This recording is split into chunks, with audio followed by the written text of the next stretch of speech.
Hello, everyone.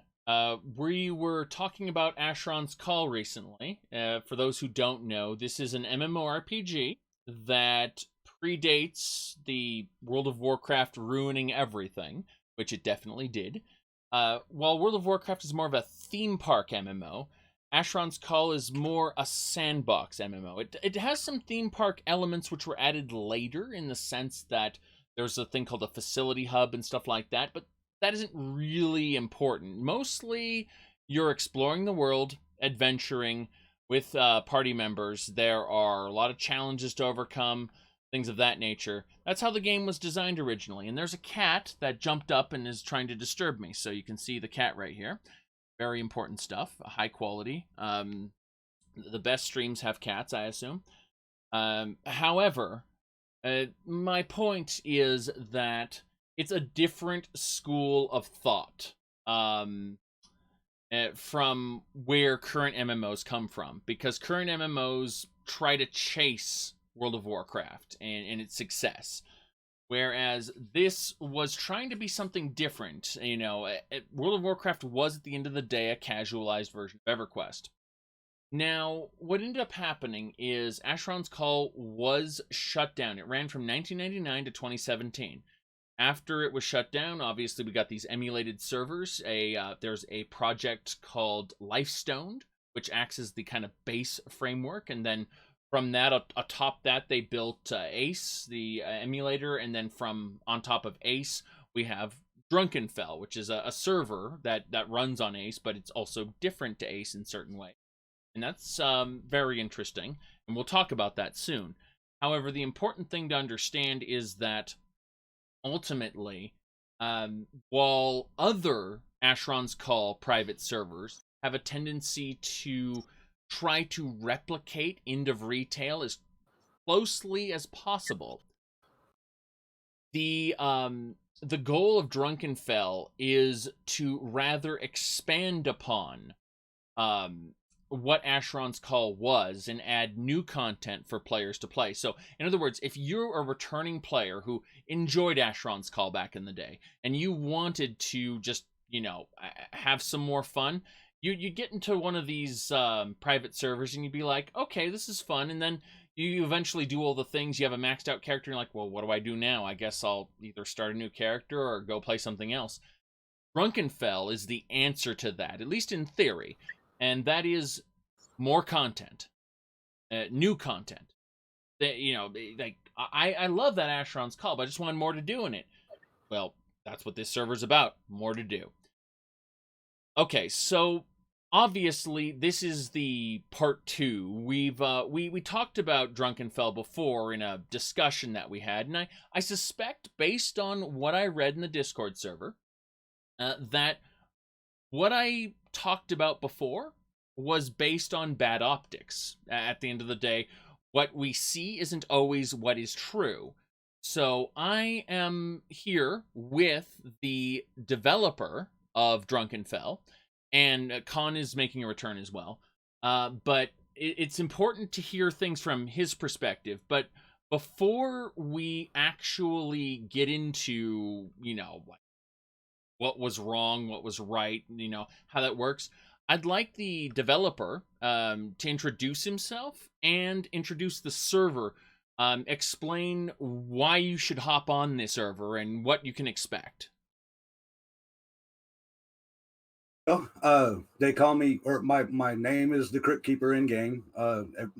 Most people call me Crypt. Drunkenfell is our intent is to help Ace develop all of the end of retail content. But in addition to that, we don't want to emulate a game that died years ago. We want to keep it going and keep the players interested. And a lot of us been playing this game for 20 years and would very much like to see it live. That being said, a lot of the end of retail content gets tested and developed on Drunkenfell test servers, and then we release it to our players on our live server as soon as it's passed mustard. And then from there, we find the bugs, we report it to Ace, it all fixed, and then we submit it to Ace. largely over the last year, many of the core code changes that have been submitted to ACE have been based off of content that was developed on Drunkenfell. Mm-hmm. That being said, the tier 8 stuff, the Luminance that's about to go out to all of ACE, Neftet, tons and tons of stuff that started on Drunkenfell has already gone out to the rest of the world. As far as our custom content goes, we don't typically share large patches worth of that data, but we do share chunks of it whenever someone is in need of development assistance and things like that. I do want to say I'm not the developer of Drunkenfell. I'm pretty much the team lead. I do own the server, Mm-hmm. and I am a developer, but I couldn't do any of this without the team. Can you tell us a little more about your team? Like how many people you have, and what kind of people you got on it? Our team is it's segmented. We have admin teams that handle server stuff. We have custom content, end of retail content. We have live content, actual software development team, and I don't know. I'd say at the moment there's probably roughly 10 people on it. Okay. Some of actually there are two people that I consider Drunkenfell team members, but they are also members of the ACE team themselves. Yeah, I do notice that in open source projects or large projects like this, there tends to be a lot of crossover between people. For example, I tend to cover a lot of Elder Scrolls and Bethesda content. In that, there is a large in Elder Scrolls 3, there is a mod called Tamriel Rebuilt, which expands the landmass of Morrowind. But in addition, a lot of the people working on Tamriel Rebuilt also work on something called Project Tamriel, a different project which expands on different locations. I know it sounds kind of unrelated why I'm talking about this, but a lot of my regular viewers will understand the comparison, because at the end of the day, there's only so much you can do on a project that is a group effort. So obviously, if you have some extra time, you help out here, you help out there. Cat, don't nibble on my cord, you crazy animal. Say goodbye to the kitty cat. I'm tossing him away. Okay, so yeah. As far as the yeah, as far as that goes, there are a lot of crossover in projects, and it's the same thing for Beyond Skyrim. People will be working on the Bruma project or the Iliac Bay project. They move around back and forth, and this is very common. So what he's describing is absolutely expected in the online space, and I'm glad to hear it. It shows that there's a healthy community. Something that I what I heard and what I saw, it looked very segmented, very insulated, and I'm glad to hear that's not the case. Yeah, no, we reach out quite a bit. We've had a lot of people offer to help, and honestly, as the project lead for Drunkenfell, it's most of my team. I got them started in development, a lot of them, and that being said, I personally spent a lot of time with each and every member, teaching tricks and things like that. We've obviously had some content issues, content being a very loose term. But, one of the things that I wanted to express and make it very clear is that it was mentioned in the last video that a Git repository would have fixed this problem. And I wish that was the case. What happened was we had a member of the team, a former member of the team, right, that had access to certain commands in game and was working on things against the rules with housing development projects and things like that on the live server. And Git project would have helped with adding and integrating content, but as I've stated, we have a live content team that actually does stuff on the fly in the game. There's a specific rule set for that. and that wasn't followed, and that introduced lots of buggy content that caused land block code to actually seize temporarily. Oh, okay. And so I spent roughly 5 months going through looking for each and every one of those objects, found quite a few of them, but it got to the point where we were hemorrhaging everything, all of our time, all of our players, everything was going to that, and we made a decision. When I was playing, I was getting these slowdowns. I wasn't like it was frequent and it was long. So I know you guys were talking about upgrading your server, and then it turned out the server wasn't it. So what you're saying is someone went off the reservation, was doing things they weren't supposed to, and it compromised huge chunks of the project. Exactly. Okay. That makes sense. Do you have anything to say about that, Con, or does that sound about right? Well, when I mentioned in the first video that there had been limited mentions of Drunkenfell on the Ace Discord, the only mention that I had actually found in the development room was when somebody had identified 4 land blocks pertaining to Drunkenfell changes. And would that be, in that case, was it only 4 land blocks that was causing all of these problems, that something had been corrupted there? Or So was the same land blocks you're talking about? let's start with appearances can be deceiving. Drunkenfell has our own development channel that includes Ace members, and Ace has a channel that's specifically for server ops, and those are both hidden channels. So largely the public can't see those. We are in constant communication with Ace in the background about development issues and things like that. 9 times out of 10, when we get a problem on our server, we approach them in one of our private channels, usually our own development channel, and that's how we get fixes done. Okay, that would go a long way to explain how we had this bad optics situation in the first place. Because, yeah, it looks like, from our perspective, there is, like, from just a newbie perspective, someone who's just stepping into this for the first time, there's a lot of active communication with people everywhere, except, apparently a lot of it cannot be seen by the public. So, an outsider stepping into this, they look at it and go, these guys don't seem to be team players, when in fact, that's not true. That would be the case. Okay, what do you think about that, Con? Well, I think that is a personal choice that they make about how they want to lay out their communications. Although I would counter that with a lot of examples that I personally interact with, where, a project that I'm involved with has millions of users and hundreds of developers, and all of the development channels are 100% public and accessible. That's, in my experience in open source, that's actually very important to the ability to onboard new contributors.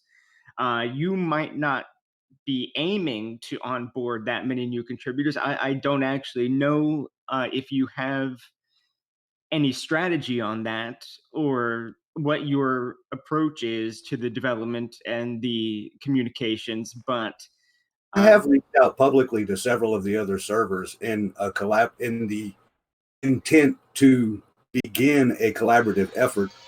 We've also been asked to host a public bug-related Discord so that we can share our experiences with everybody else who's on the project.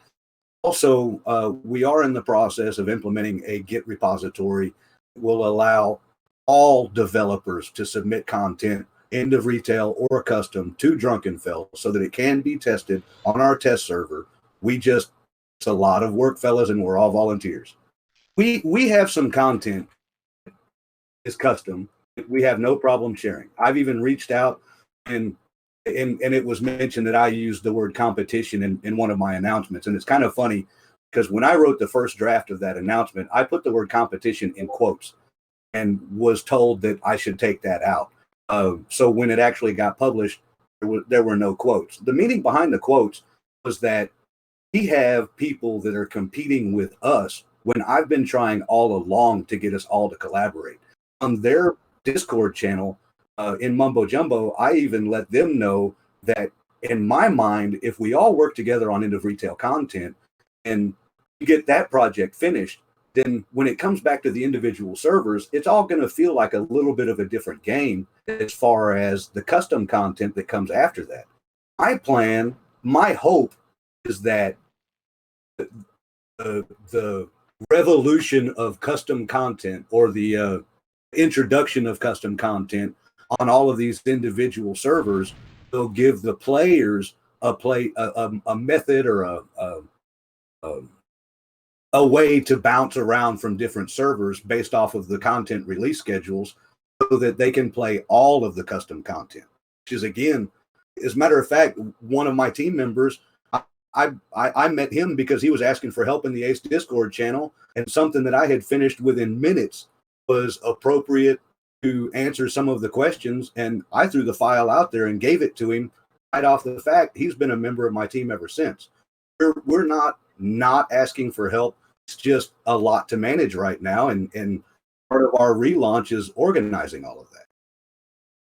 I'm glad to hear that the read of that with competition was not as it read. I'm glad, because it that did not read well. It's from a perspective of someone who just, has hopped onto 3 or 4 different servers, spent most of his time on Cold Eve and what do you call it, Harvest Bud. We built like 5 different characters between Reef Call, High Tide, Cold Eve, Drunkenfell. Yeah, we've been hopping We've been around. We've been hopping around, but the fact is that Drunkenfell we spent the least amount of time on, not because we didn't like the idea. In fact, I'd say that Drunkenfell's idea is the most appealing out of all the ideas for the various servers that I've seen. However, it was the lag on it that really took a while for me to overcome, I would say. Like, I looked at it, I'm like, I don't want to deal with this lag, And I hear, like, we can get back to the of why the lag was, because, we talked about that before, and we touched on it. But my point is, we've been to a lot of places on the... yeah, it was definitely our favorite server once we warmed up to it. And that's... I heard the lag being unplayable so many times it was unreal. And I spent morning, noon, and night, 10, 15 hours a day hunting down the data that was causing that land block code. Even got some of the Ace developers to submit to me custom code so that we could track it.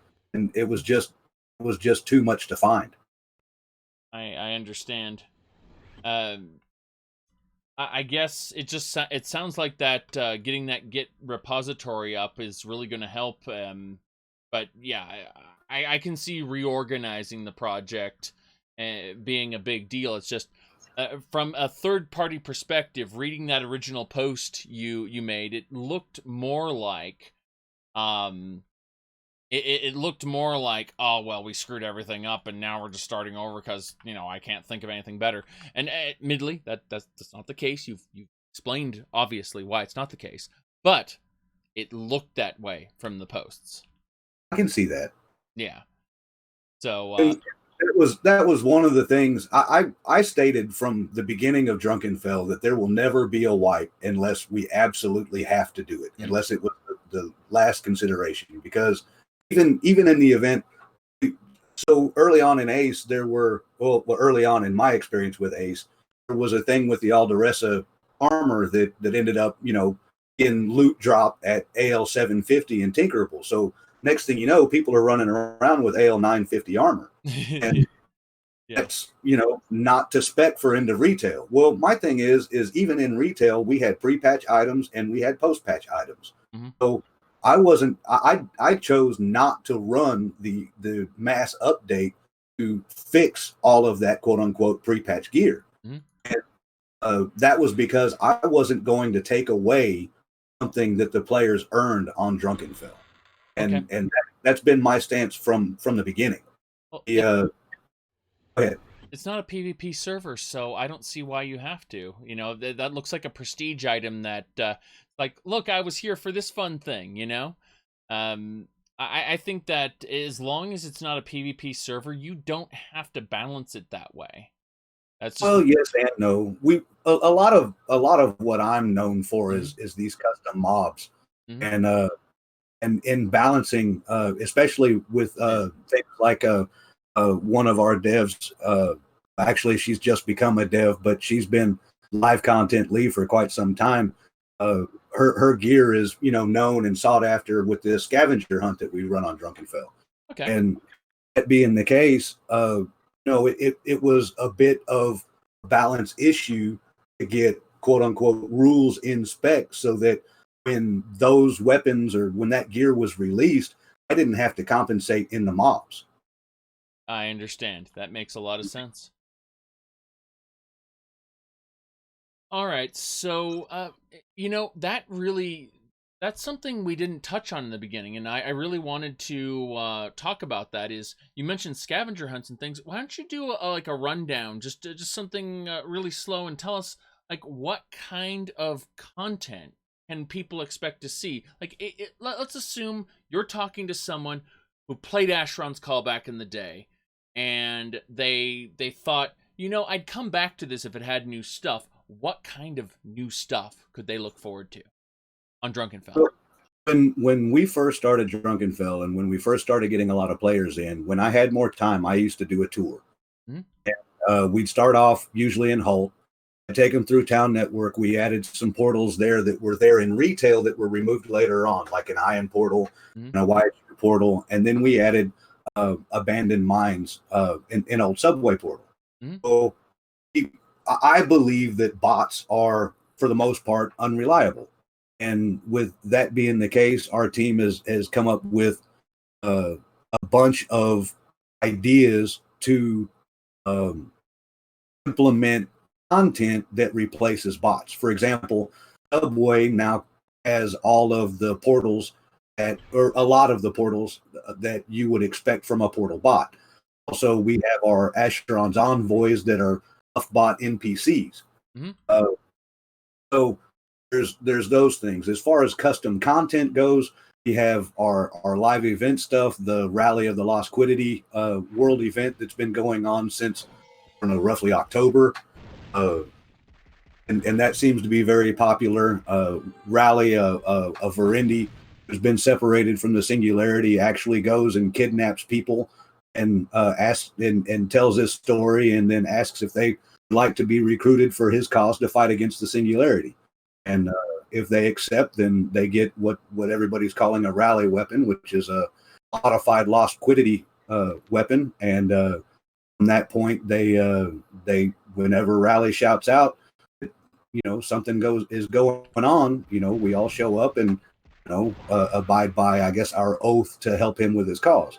Then there's the Jaria content, for lack of a better way to put it, and she's been running the her events and this content since around the same time, and she runs around, portals around and hides chests, and chests can look like anything. There's I don't want to give away what they could look like, but we make custom chests, and they can appear anywhere. Overworld, in dungeons, noob dungeons, high level content, low level content, anywhere. And those are basically little gift boxes for people playing the game. If you are aware of what you're doing and you're looking around, then you'll probably end up finding one. Now, since our relaunch, those are not as many as we have had out in the past, but at one point before relaunch, there were over 100 chests in game at any time. That being said, we've got people who have run around and complained that they have to replace their keyboard because their bracket keys have fallen apart. Looking for those items. Now let me ask you something. So if someone were to just run around and see this apple on the ground and it turns out that there's a legendary artifact in it, is that, I mean, that's what it, because I remember seeing something like that before. Yes, that's the kind of thing that I'm talking about. Okay, very cool. I'm glad I was able to find one of those. Con, you remember that, right? Like Alan said, exactly, Alan. Yeah, I went and opened a random apple on the floor, and it was like a super powerful mace with level 7 magic on it. Yeah. So, yeah, I'm glad I was able to find one of those. Yeah, there we go. That makes a lot of sense, and I appreciate its addition. So, for those who are wondering, this is Like, not. that's why I said personally, like, I never really was bothered by the lag that much, so that didn't influence my perception of the server. And I actually enjoyed playing on Drunkenfell because, like, just for a dumb fact, like, my RNG on my drops was better on Drunkenfell than it was on Cold-Eat. So I really enjoyed my character and what we were doing there. And so, like I said in your server, in your Discord, like everything that we talked about, we had equal perspective. I never told Zaric that I had any kind of insider knowledge about what was going on. Okay. We saw the same announcement that Yeah. you put out, and I talked with the ace guy. And that is like the extent of what happened. Okay. Because I had asked actually in the Drunkenfell Discord if I could get a little bit of clarity on the database situation and some of that stuff. And there was no response from anybody in there. So, and to be honest, that kind of interaction was not surprising to me because, as we had discussed in the first video, just some of the interactions that we had, both of us on the Drunkenfell server with the community, were not like the most open or necessarily most friendly. I'd actually like to address that too, and my team, they are fantastic. They're amazing, and I will freely admit that because they support what it is that I've been trying to do for close to 2 years now, so much, and are so loyal to what it is that we are all working to do. Sometimes they come off protective before they come off as, let's call it, a diplomatic or a business type situation, because we are all volunteers. And being in the position I'm in, well, let's just say I get targeted quite a bit, and especially with this release of this new server, where for a week I had an announcement on there about content theft. No, we've taken a few hits, but I'm of the opinion, and it was mentioned that our Discord, a lot of times we will remove certain posts and things like that. And Zaric, when we were talking about that in general, I mentioned that I'm opposed to that.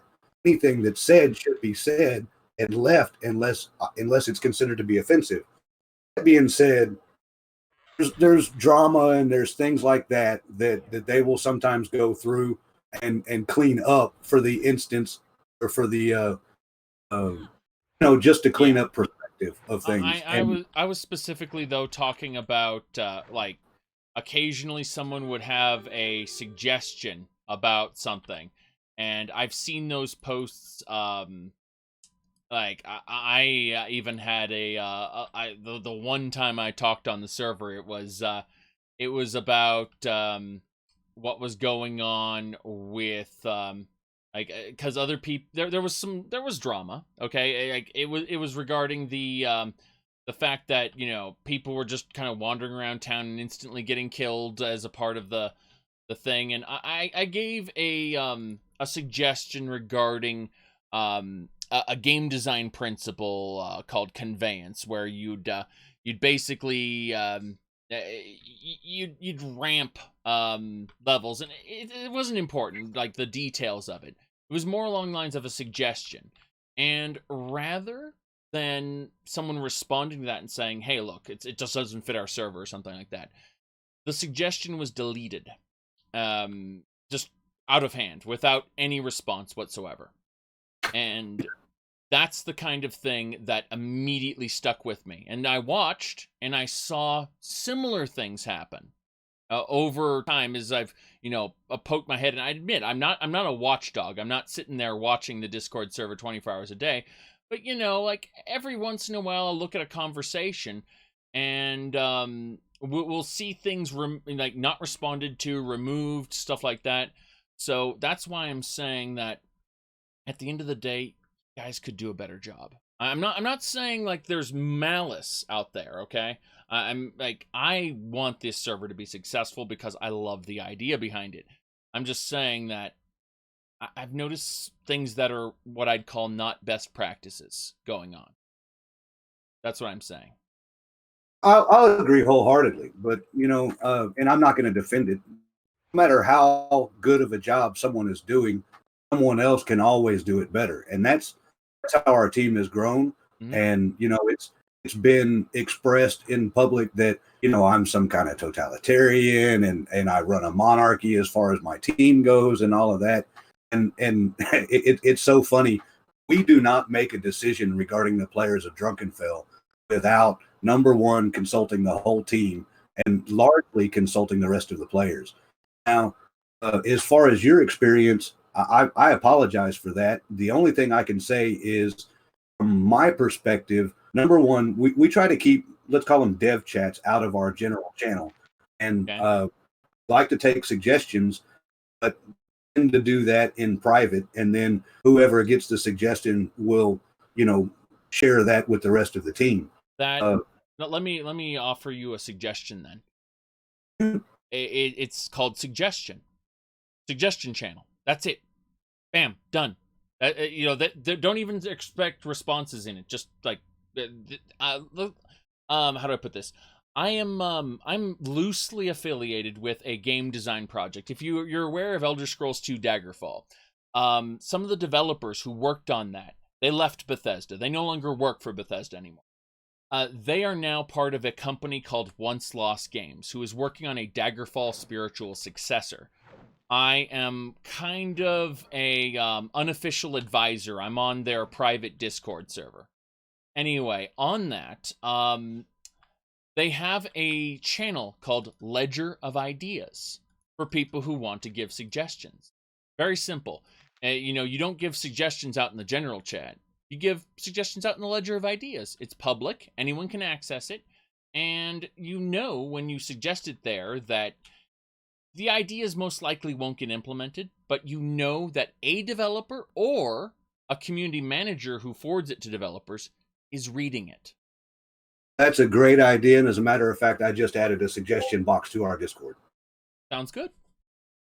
But yeah, I mean, it's little things like that an outside, like someone who's part of the community who knows. Look, just private message the developers, no problem. They would know that. But a random person joining the channel, like newbies who, well, I played Asheron's Call for 4 years and I would love to play it again. Let's go hop on this server. And then they get their suggestions deleted and they scratch their head going, why? So, again, it's optics from a outside perspective. Didn't look great, but you guys have corrected that. So I'm very happy to hear that. Do you have any similar suggestions, Con? Well, as the only suggestion I have as far as community management is concerned, a guy with the tag Drunkenfell developer should not be reacting to this by calling us virgins and saying that we sound more annoying than Indian people in IT.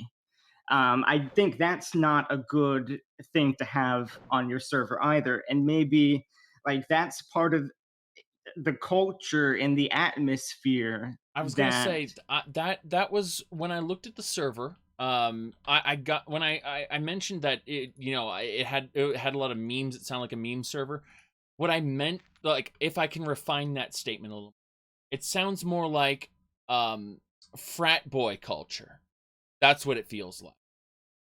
That's the Well, best way I can put it.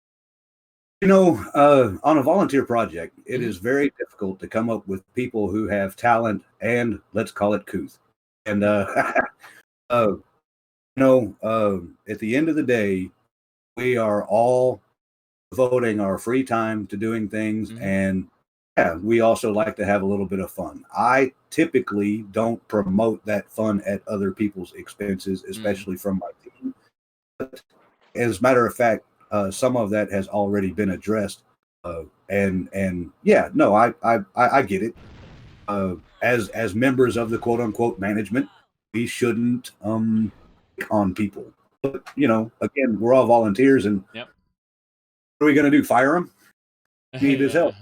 Exactly. Just I think that a little, just a little bit of a talking to, like, hey, that, and I hate to use this word, like, I personally make fun of people for saying this, but that's not cool, man. That might be just a simple, like, come on, just that's literally it. Just come on, And I briefly touched on the rules for this channel, and Mm. our rule number one has a word in it that might be offensive. I'm not sure if I'm supposed to say it here, but I would absolutely say that that rule was broken on comments like that. Yeah. I get that. I'm just saying that, like, I get it. I'm a jerk, okay, and like, you say that other people say you're you are like a fascist, and your channel, you're a dictator, blah blah blah.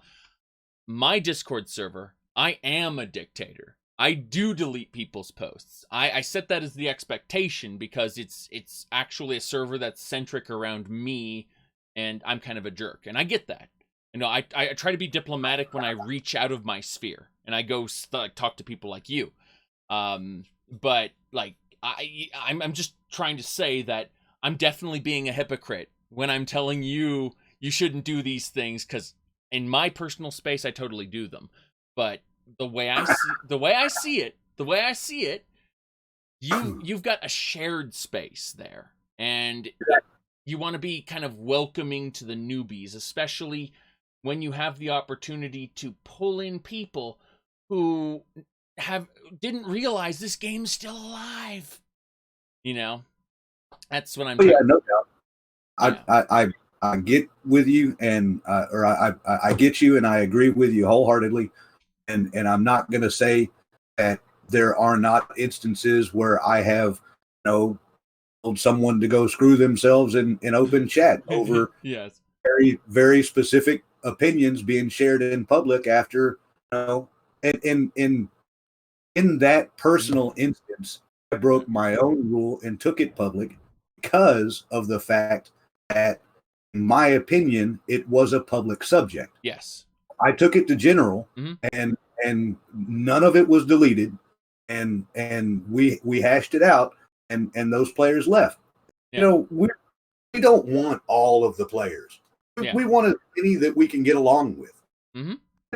Other servers, we're going to have content and admins and devs that Yep. are going to appeal to other personality types. Absolutely. I was just gonna say, when you said personality problems, like differences, people who wouldn't be welcome. My immediate thought was the people that I ban off my Discord server because they tend to be very inflexible. By that I mean, like, I can name one case without naming names, and that is a person who insisted that quality and popularity are exactly one in the same, and that you should defer to the authority of those who are popular when criticizing anything. That type of person I ended up banning because there would be no meaningful conversation with them. They would never acquiesce to anything I would say. They would never give me the benefit of the doubt in anything because they thought a very specific, inflexible way, and there were no conversations to be had about it. It was just going to be endless arguments.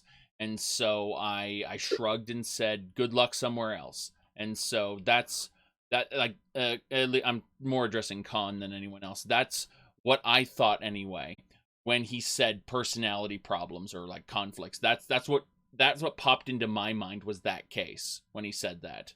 I'm just trying to set the record straight that Yeah. I never came to you and said that I had any inside knowledge. Right. Because that was what people, if you look on the Discord, Yeah. that seems to be what people are thinking. Yeah, it was just your And conversation with the ace guy, and that's why I was just shrugging and going, "This is all I know. I know your public statement. I know the public statement that was made on the Drunkenfell server. I know how some of the people were acting, which didn't leave a good taste in my mouth, as it were.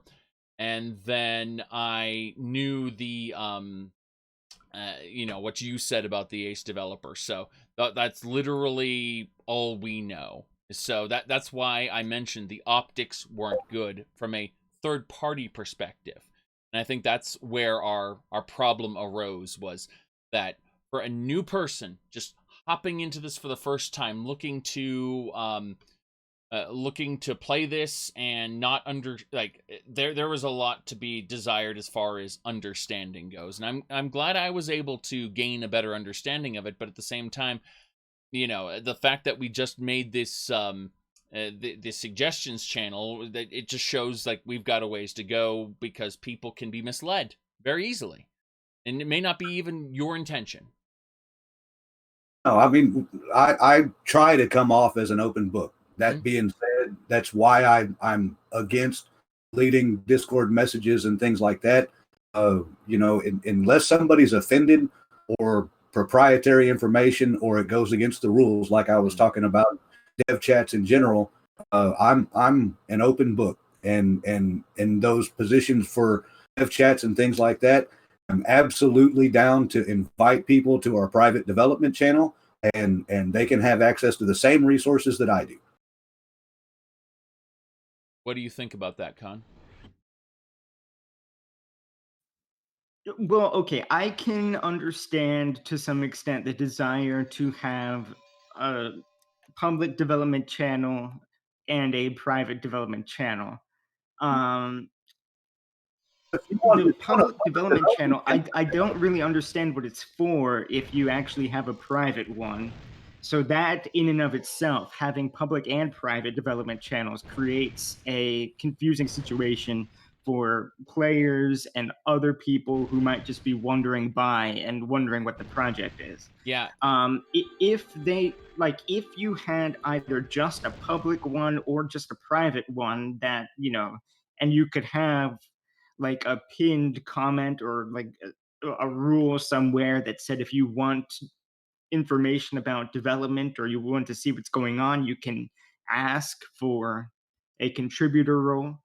That would go a long way to um, people who are interested parties would then be able to access that information and they would have a better understanding of what's Let, happening. let me let me let me step in really quick. So, it sounds like what's going on is people don't know that the private channels exist. Therefore, they think the information that is provided is the only information, and that's the public perception, the optics, as it were.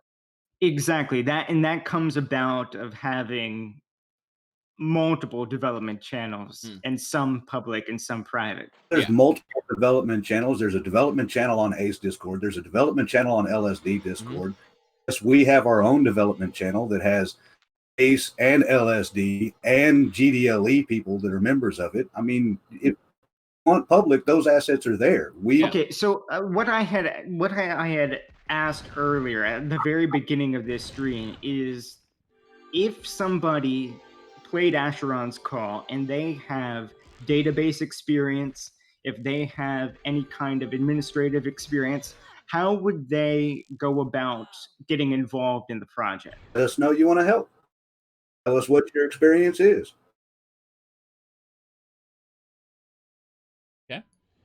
Okay, so my question about that is there a process to that? Do you only accept contributors who have some kind of credential, or like how what is the actual onboarding process? there's not really a laid out onboarding process, but Well, we how has it been done in the Con, past? I think I understand this. You see, you do public relations for a major project which is Well, free, even but in OpenMW, like a yes. small scale thing, there has to be a way that you can think about, how is this handled Mm-hmm. and how do we get people involved? Because Yes. that's how the project grows. Yeah. But what I'm saying is it seems like they haven't had someone to actually mention this.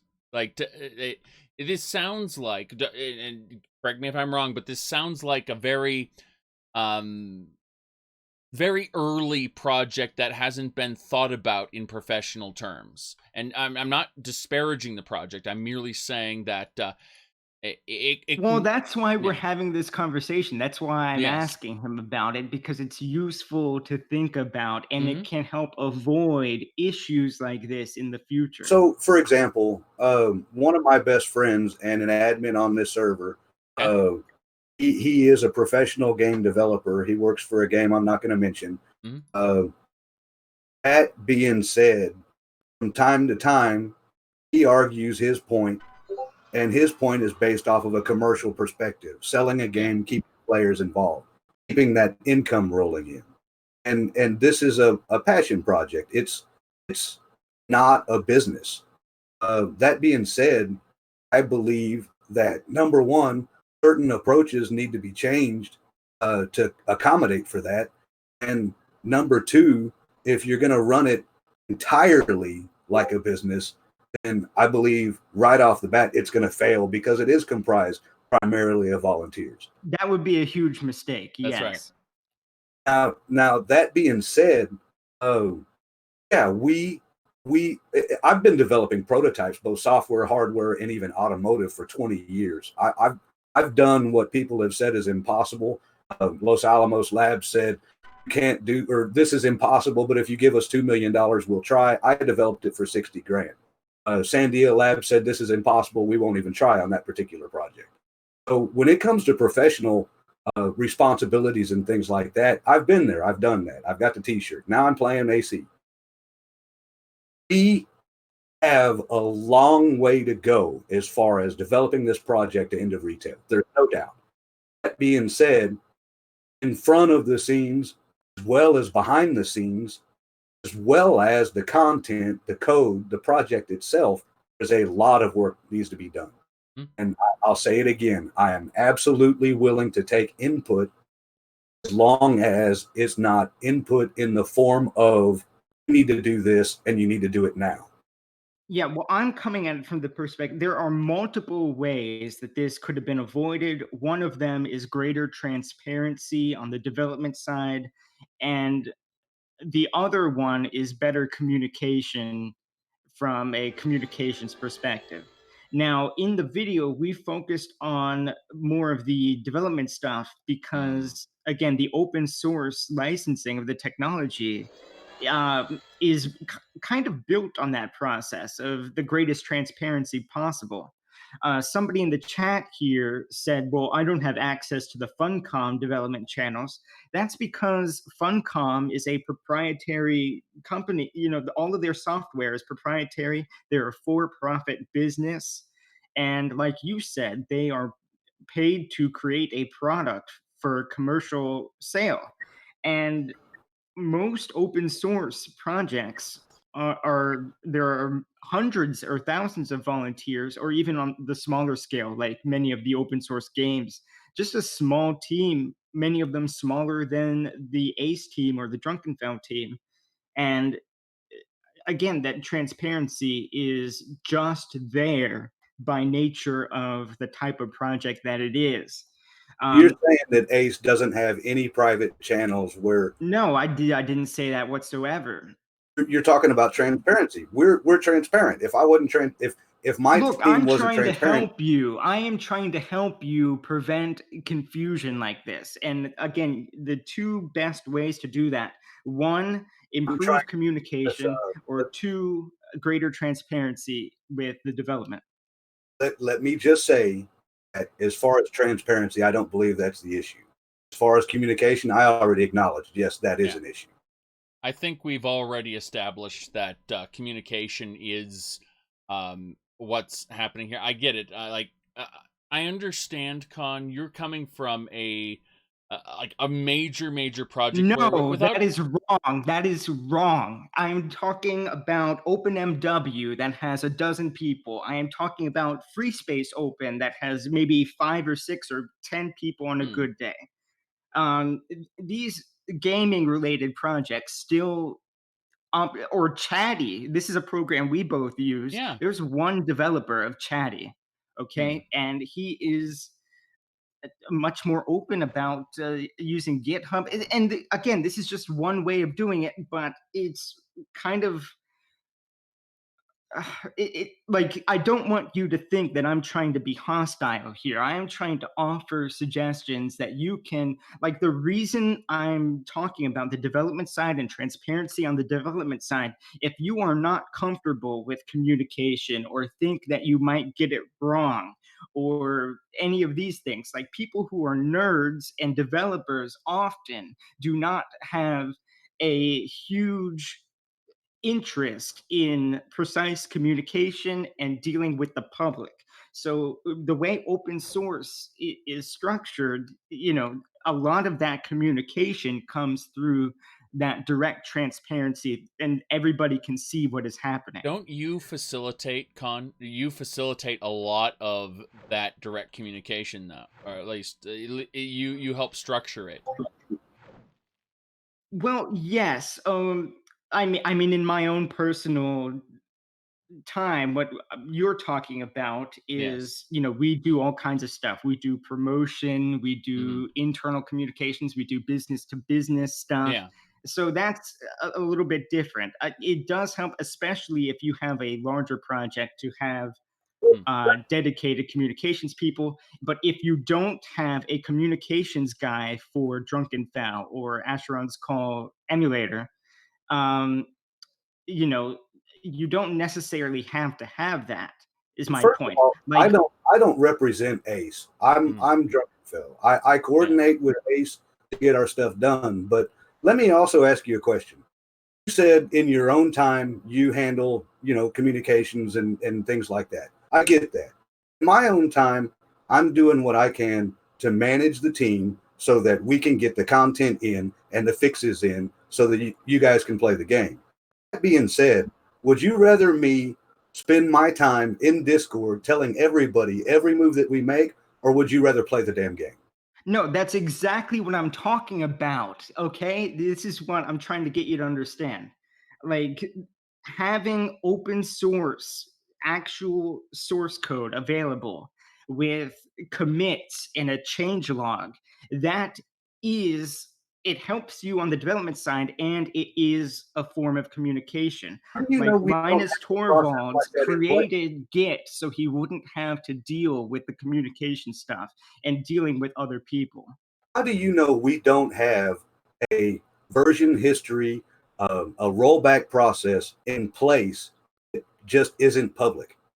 Because, well, look, that's the issue, though, the public thing. Because I actually asked, and I was told that as far as the ACE people know, there is no public Drunkenfell repository. And that, I looked around, Right? There's and not one. that seems to be the case. Actually, one was built 2 days ago. It's still in the process. It's being organized, and there are going to be hidden sections of that content that we don't intend to release to everybody.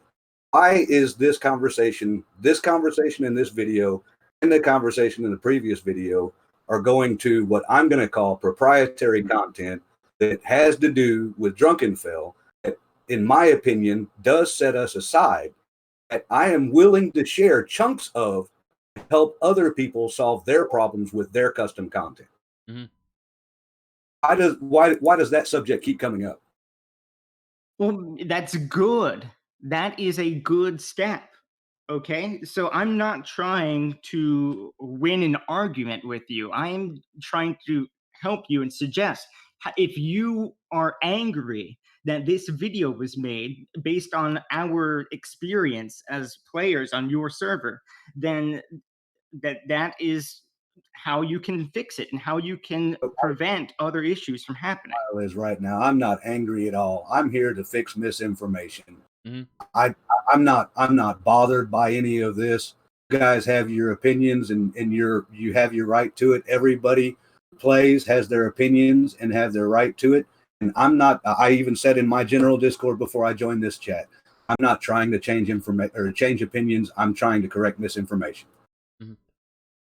Yeah. Okay, well that's good too. But there's anger in the community, there's anger in chat, so I can see that. So all of us here are trying to set the record straight on you know what we were talking about and what's going on here. No, I get it, and I accept your suggestions as what they are, and some of what you've said is absolutely right, and I've got no disagreement with it. It's a matter of time and energy. The comment was made that I'm lazy in the last video, and frankly, I wish you guys knew how many hours I put into this project. And Well, you said that. Look, I don't think anybody called you lazy. You said in the announcement, and we know personally that this has been a problem for months.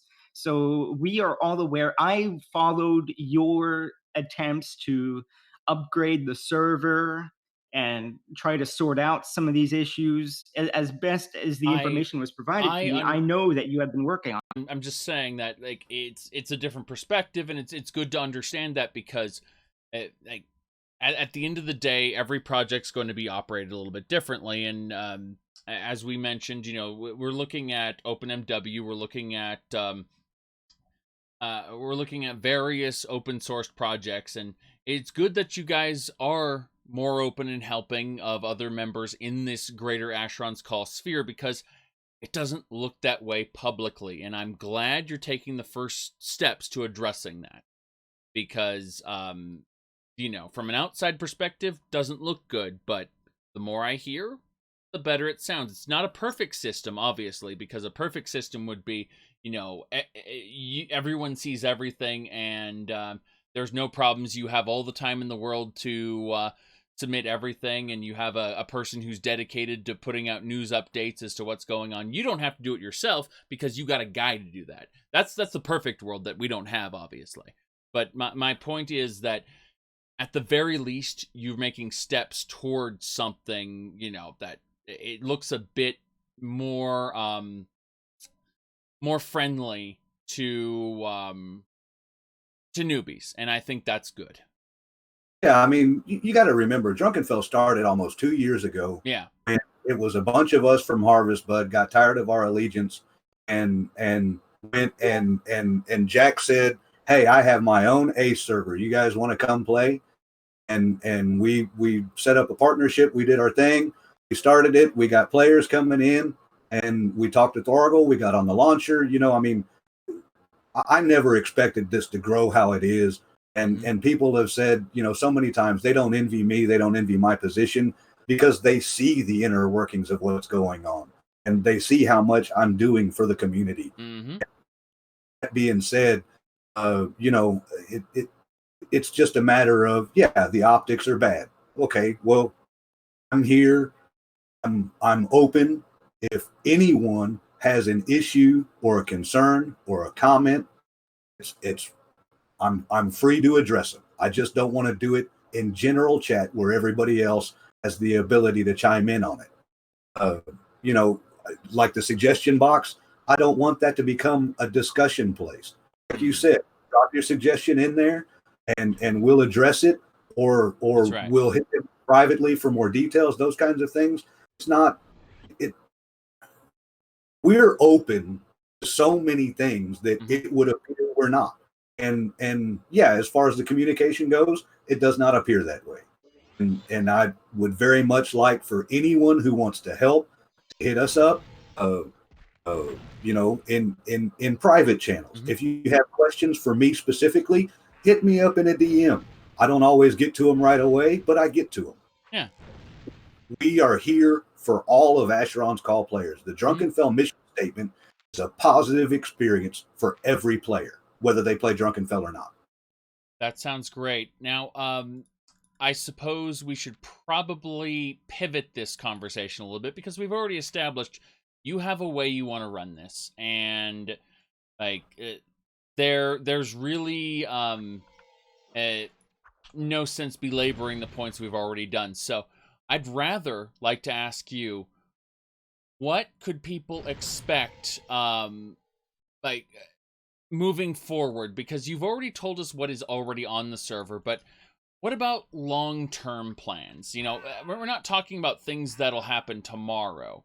We're talking about things like maybe months from now, maybe maybe a year from now, maybe 2 years from now. What are your pie in the sky hopes for this particular project? Like We are actually releasing a expansion level custom content patch to Drunkenfell on test this evening. Okay. And it's the biggest portion of custom content I've ever seen or heard of. And once it passes mustard on test, we expect it to be on our live server by Thursday.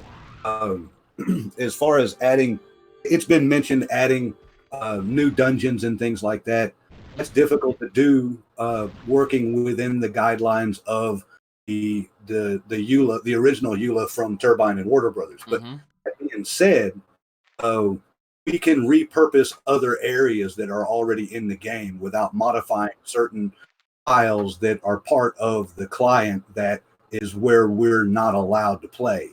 So we have done that. There's a relatively small continent, but a continent nonetheless that's being introduced this week.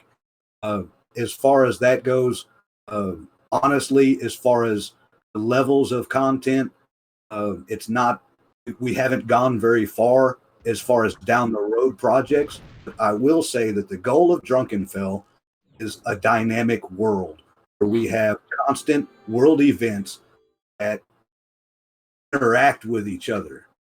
Okay. So you mentioned, mules dying in Holtberg, basically. Yes. And that being said, you can't have a war in a dynamic world without there being some risk.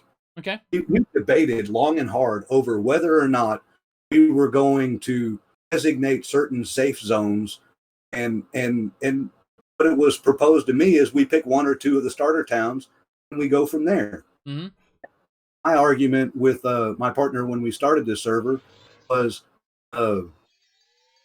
if we're going to have that kind of a dynamic world, then the places where new characters spawn in should be those safe zones. So what I told the developer that mentioned to me that we should pick one or two of those starter towns and call them safe zones is we either need to have them all safe or none of them safe.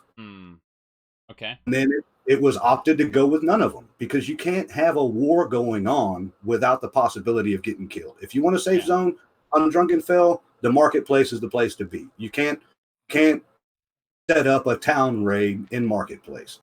Yeah. So I mean, it's we want to have that ever changing world feeling going on, and at the moment we got the two world events. One of them is the scavenger hunt, and Lady J, she loves raid and qual. I think that's funny as hell. But our custom content team is working with the live content team to give them content so that we can emulate a dynamic world. The rally event series is we introduced that singularity factorium where more those players kill the mobs that are in that dungeon, the more we will modify the dungeon and make it to where the singularity is retaliating against the players. So there's a lot of rolling things going on. We've got a lot of cool concepts that we want to do, but as far as implementation and the specific content to make that happen, it's still up in the air. Yeah. That sounds great, and sounds like we have fun things to look forward to, especially if we can avoid the technical snafus that have happened to the server thus far. So, at this point, unless there's anything else Khan wants to talk about, Khan, is there anything specific you want to address, or shall we start wrapping this up? Well, I was just going to say that I did see that you guys had a new test server up, and I did not know that that was going to be merged live very soon. So that is very exciting. And again, we're all big fans of Drunkenfell and the server, and we like the things that go on there as far as the content. And I think we both hope that we're going to be playing a lot more on the server, and that is our perspective as players and as people who are looking at the community. And we want everything to have the best experience possible, both as a developer and as a player. Mhm. And the changes you're making, they sound like steps in the right direction, and very excited to see how things go forward. And again, if anybody who has anything to say, positive, negative, whatever, this up, we'd be glad to address it. If somebody wants to help, hit us up. There's no official onboarding process. If somebody wants help with their own private server, let us know. We'd be glad to help. Okay. Right now, I'd like you to give a message out to people who played Asheron's Call or thought about playing Asheron's Call. Maybe they were there at end of retail. Maybe they were there before the expansion. Point is, they're new people, okay? They have never heard of Drunkenfell or private servers or anything like that. This is your chance to sell them. Tell me, like, where they should go, how they should get on board to become players. Oh, wow. Put me on the spot. Yep. Okay. I've been playing Asheron's Call since 98. I was one of the first players in the private beta. My brother was a Microsoft Zone sysop. Over the years, playing that game, I have met so many cool people. We have done so much. We have played so much cool content. And it is a passion project for a lot of us to keep that community rolling. That being said, whether it's on Drunkenfell or not, you guys get in this game, meet the people, get together, find your friends, find your families, meet your wives, and just have fun. So, in other words, if you've been told the game is dead, that might not be true. It's a good way of putting it. Yeah. So, what's the best way for someone to hop onto this, like physically? Like they have the client files. They don't know how. Like how do I get into this this Drunkenfell thing? We're in the Thwargle launcher under the server browser. When we get a little bit more of our ducks in a row, I'm going to ask Thwargle to add us to the main launcher or the main server list, and we'll be around. Otherwise, we have a Facebook page. We have lots of people that are around, and as a matter of fact, now that we have several things fixed and maintained, and some other things going on, we will be advertising on Facebook and things like Reddit and stuff like that. Right. You'll see it around. So as far as so for anyone who doesn't know, Throggle Launcher is a way that people can play Asheron's Call on different servers. What they do is you download its THWARG, and you'll search for that, you download it, and once you grab that, then you would click into advanced view. Then you'd go click on the edit servers button, and then you'd click add server, and Drunkenfell will be on that list. So I believe it's browse servers, but yeah. yeah, but you add a server to the list, and once you do that, you can go back to simple mode. And what's the username and password thing? Do they just make up one, or how's that work? Yeah, at the moment for Ace, there's no set registration process. Mm-hmm. Just enter whatever you credentials you want to be, and if it's not already in use, server will just accept it. And also both Ace and GDLE in their setup information for the Asheron's Call client, they have links to the Thwargle launcher. Okay. Well, thanks for showing up, and I will absolutely turn this into one of those YouTube videos that people can watch. And if you have anything else you want to say, now's the time to say it. I'm good. Thanks for letting me share my side of the story. It's more than just your side of the story. It is the story itself. Remember, we only had glimpses of a story. We got to learn the story now. So I would highly recommend anyone who hasn't already checked it out. Asheron's Call, you can download and the Thwargle launcher and hop onto it basically now. So and again, the whole point of Drunkenfell is it's not just an emulator. They are adding new content. So That's the right. world continues to grow. Yes. So It's very much alive.